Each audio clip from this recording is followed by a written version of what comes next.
की शुरुआत में हम मेन कैरेक्टर जैक को देखते हैं, जो मौसम का साइंटिस्ट है। वो गवर्नमेंट के एक इदारे के लिए काम करता है जो मौसम में होने वाले बदलाव और इससे जुड़ी हुई चीजों के बारे में रिसर्च वगैरह करते हैं। फिर हम जैक को उसके दो साथियों के साथ एक बर्फीले इलाके में देखते हैं। ये लोग वहाँ जमी हुई बर्फ का सैंपल ले रहे होते हैं, लेकिन तभी इसी दौरान वहाँ जमी बर्फ टूटने लगती है। वो इतनी ज्यादा टूट जाती है कि दो हिस्सों में बट जाती है और वहाँ एक काफी गहरी खाई बन जाती है। तभी जैक देखता है कि उन्होंने बर्फ के जो सैंपल लिए थे वो तो खाई की दूसरी साइड पर रह गए हैं। इसीलिए वो बगैर सोचे समझे दूसरी तरफ कूदकर सैंपल लेने जाता है, लेकिन जैसे वो उन्हें लेकर वापस कूदने वाला होता है तो तभी बर्फ टूटने की वजह से दोनों साइडों के बीच की खाई और बढ़ जाती है। लेकिन फिर भी जैक हिम्मत करके वापस आने के लिए कूद पड़ता है, मगर वो वहाँ तक नहीं पहुँच पाता और नीचे की तरफ चला जाता है। तभी उसके साथी देखते हैं कि जैक एक हुक के सहारे अभी भी वहाँ पर लटका हुआ है। तब वो दोनों ठीक वक्त पर जैक को ऊपर खींच लेते हैं, जिसके बाद ये नजारा देखकर तीनों ही काफी हैरान रह जाते हैं।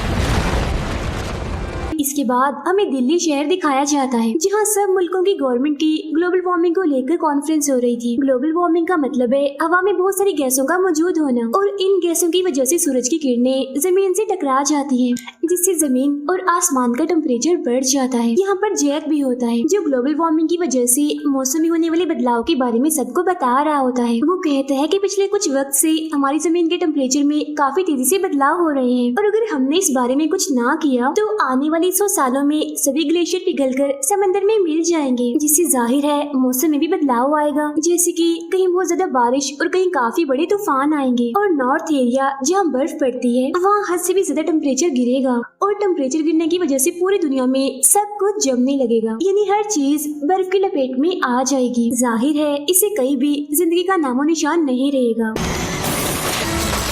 जिस पर वहाँ मौजूद अमेरिका के प्रेसिडेंट के साथी और बाकी लोग उसकी इस बात को नजरअंदाज कर देते हैं, लेकिन एक आदमी जो दरअसल समंदर का साइंटिस्ट था उसे जैक की बातें सच लगती हैं। दिल्ली शहर का मौसम दिखाया जाता है जो काफी तेजी से बदल रहा था। फिर हम समंदर के साइंटिस्ट को उसकी रिसर्च टीम के साथ स्कॉटलैंड में देखते हैं, जो कि जैक की बातों को ध्यान में रखते हुए मौसम में होने वाले बदलाव पर रिसर्च कर रहे होते हैं। और फिर जापान में अचानक से आसमान से बर्फ के बड़े बड़े टुकड़े गिरना शुरू हो जाते हैं। वो टुकड़े इतने बड़े थे कि जिस पर भी वो गिर रहे थे वो सभी जख्मी हो रहे थे। जैक अपनी वाइफ से फोन पर बात करता है। वो उससे उसका और अपने बेटे जिसका नाम सैम है उनका हालचाल पूछता है, जिस पर नाराज होते हुए उसकी वाइफ कहती है कि तुम अपने इस नई रिसर्च की वजह से हमें जरा भी टाइम नहीं दे रहे। खैर मैंने आपको ये बताना था कि हमारे बेटे सैम ने एक कंपटीशन यानी एक मुकाबले में हिस्सा लिया है, और ये मुकाबला न्यूयॉर्क में होगा, तो क्या आप इसे एयरपोर्ट पर सही टाइम पर पहुँचा देंगे? जिस पर जैक उससे वादा करता है कि हाँ मैं ठीक वक्त पर सैम को वहाँ पहुँचा दूंगा, तुम बिल्कुल टेंशन मत लो। Okay, I'll be there. Okay, I'll be there. और फिर कुछ देर गुजरने के बाद जैक सैम को एयरपोर्ट पर छोड़ देता है। फिर वो जहाज में अपने दोस्तों के साथ बैठा होता है, क्योंकि इन दोनों ने भी उस कंपटीशन में हिस्सा लिया होता है। लेकिन तभी अचानक से तूफान आने की वजह से जहाज जोरों से हिलने लगता है, जिससे सभी मुसाफिरों का सामान उन लोगों पर गिरने लगता है। ये देखकर सभी लोग काफी डर जाते हैं, खास तौर पर सैम, क्योंकि उसे जहाज में सफर करने से काफी डर लगता है। तभी स्पेस यानी खला में हम दो साइंटिस्ट को देखते हैं जो रिसर्च करने वहाँ गए हुए थे। वो लोग देखते हैं कि जमीन की तरफ बर्फ का एक काफी बड़ा तूफान बढ़ रहा है, जो देख वो लोग काफी हैरान हो जाते हैं। उधर समंदर का साइंटिस्ट देखता है कि 3 जगहों पर मौसम हद से ज्यादा खराब हो रहा है। उधर सैम और उसके दोस्त न्यूयॉर्क पहुंच जाते हैं, और जब सैम आसमान की तरफ देखता है तो उसे पता चलता है कि बहुत सारे परिंदे उड़कर कहीं जा रहे हैं। ये बात सैम को काफी अजीब लगती है, वो काफी हैरान भी हो जाता है। खैर ये लोग उस जगह पहुंच जाते हैं जहां कंपटीशन होने वाला था, जहां इनका पहला राउंड काफी अच्छा रहता है, जिसके बाद इन्हें कुछ वक्त के लिए ब्रेक दी जाती है, जिसमें ये तीनों एक लड़के से मिलते हैं और इनकी दोस्ती हो जाती है। समंदर का साइंटिस्ट जैक को फोन करके कहता है कि दिल्ली में होने वाली कॉन्फ्रेंस में तुमने जो भी कहा था वो सब सच था, लेकिन तुमने ये कहा था कि मौसम में ये सारे बदलाव आने वाले 100 सालों में होंगे, मगर ऐसा नहीं है। वो बदलाव तो अभी से शुरू हो गए हैं, क्योंकि तुमने जो बातें बताई थी मैं उस पर रिसर्च कर रहा था, और ये बात मुझे एक रिसर्च के जरिए ही पता चली है। ये जानकर जय काफी घबरा जाता है, क्योंकि दुनिया को बचाने के लिए इनके पास ज्यादा वक्त नहीं बचा था। इसीलिए जैक अपने सीनियर से एक मशीन जो मौसम के बारे में जानकारी देगी उसका मॉडल बनाने की इजाजत मांगता है, क्योंकि उसके जरिए मौसम के बारे में पता चल जाएगा और रोकथाम लगा दी जाएगी, जिससे तबाही के इम्कान कम हो जाएंगे। लेकिन इसके लिए वो सीनियर जैक को साफ साफ मना कर देता है। फिर अमेरिका के एक इलाके में काफी बड़ा तूफान आ जाता है, जिस वजह से इतनी तबाही होती है कि 75% लोग मारे जाते हैं। और ये बात सीनियर के साथ साथ अमेरिका के प्रेसिडेंट को भी पता चल जाती है, जिसके बाद प्रेसिडेंट पूरे मुल्क में जहाज उड़ाने के लिए मना कर देते हैं। ये बात जाने के बाद सीनियर समझ जाता है कि जैक बिल्कुल सही कह रहा था, क्योंकि जैसा जैक ने कहा था वैसा ही हो रहा था, यानी पूरी दुनिया में ही मौसम काफी तेजी से बदल रहा था। तो अब सीनियर जैक को मॉडल जल्दी से तैयार करने के लिए कहता है, लेकिन इस काम को करने के लिए जैक और उसकी टीम को सिर्फ 48 घंटों का वक्त दिया जाता है, इसीलिए ये लोग फौरन ही उस मॉडल को बनाने में लग जाते हैं। फिर 24 घंटों की लगातार मेहनत के बाद उन्हें पता चलता है कि अगर उन्होंने जल्दी कुछ ना किया तो तकरीबन 6 से 8 हफ्तों में सब कुछ खत्म हो जाएगा। इसीलिए कुछ भी करके इन्हीं लोगों को इस आने वाली मुसीबत से बचाना होगा। अब ये जानते ही जैक अपने बेटे सैम को कॉल करता है और वापस आने के लिए कहता है, जिस पर सैम कहता है यहाँ कोई भी जहाज नहीं उड़ाया जा रहा, इसीलिए फिलहाल मैं वापस नहीं आ सकता। अब जैक अपनी तरफ से इकट्ठी की गई सभी इंफॉर्मेशन और रिपोर्ट्स प्रेसिडेंट के साथी को दिखाता है, लेकिन इस बार भी वो जैक की बातों पर ध्यान नहीं देता, बिल्कुल पहले की तरह। समंदर का साइंटिस्ट देखता है कि हर जगह मौसम के बदलने की वजह से टेम्परेचर काफी तेजी से नीचे गिर रहा है, और अगर ऐसे ही चलता रहा तो बहुत जल्द सब कुछ जम जाएगा। तभी हम देखते हैं कि नॉर्थ में टेम्परेचर के इस बदलाव से वहाँ बर्फ का एक काफी तेज तूफान आ जाता है। स्कॉटलैंड में भी हम 3 हेलीकॉप्टर्स को उड़ता हुआ देखते हैं, लेकिन इस बर्फीले तूफान की वजह से हेलीकॉप्टर्स तबाह हो जाते हैं और तेजी से नीचे आके गिरते हैं, क्योंकि हवा में ही चलते चलते उन पर बर्फ जम गई, जिससे हेलीकॉप्टर की ब्लेड्स भी रुक गई, जिसके बाद नीचे गिरने से वो सब लोग भी बर्फ में जमने लगते हैं और उनकी मौत हो जाती है। जैक को भी स्कॉटलैंड के इस खराब मौसम की खबर मिलती है। अब क्योंकि समंदर का साइंटिस्ट भी वहीं था, इसलिए जैक फौरन उसे इस बारे में बताता है और कहता है कि जितनी जल्दी हो सके आप वहाँ से निकल जाइए, क्योंकि बर्फ का एक काफी बड़ा तूफान तेजी से आपकी तरफ बढ़ रहा है।